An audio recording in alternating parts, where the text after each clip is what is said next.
કુદરતી રીતે મળતા દરેક શાકભાજી અને ફળોનો ભરપૂર ઉપયોગ કરવો જોઈએ. દરેક શાકભાજી અને ફળમાં ઘણા બધા બેનિફિટ્સ મળતા હોય છે.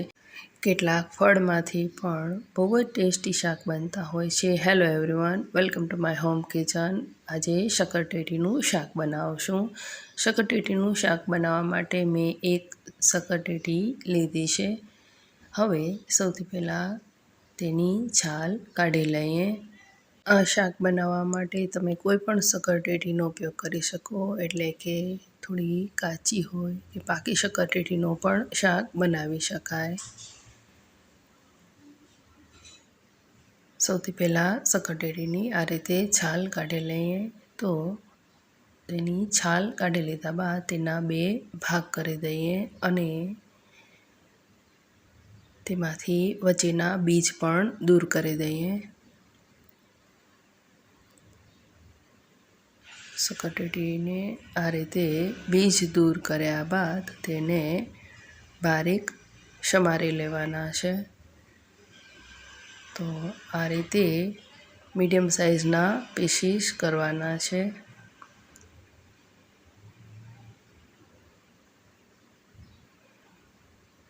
શક્કરટેટી સમારીને મેં રેડી રાખી છે અને 3-4 લીલા મરચાં સમાર્યા છે.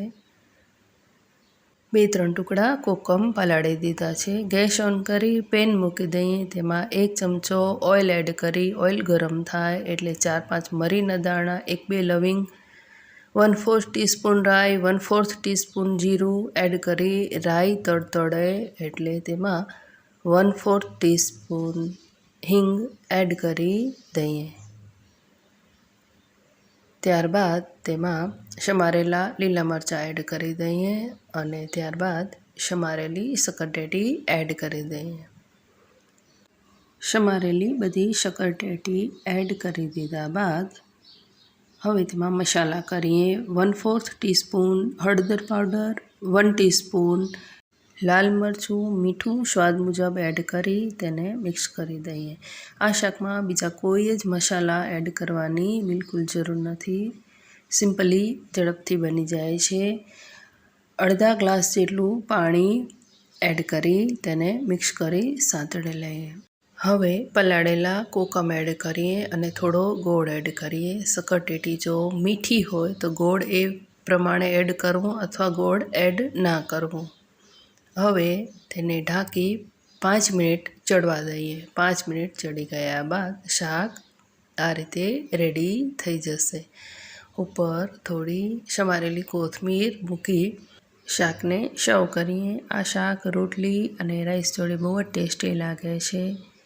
રોજ નવી નવી રેસીપી જોવા માટે યુટ્યુબ ચેનલમાં સબસ્ક્રાઈબ કરજો. સાથે બેલ આઇકન જરૂરથી દબાવજો. જો તમે ફેસબુકમાં જોતા હો તો રશ્મિ પમલ કિચનને ફોલો કરજો. Thank you.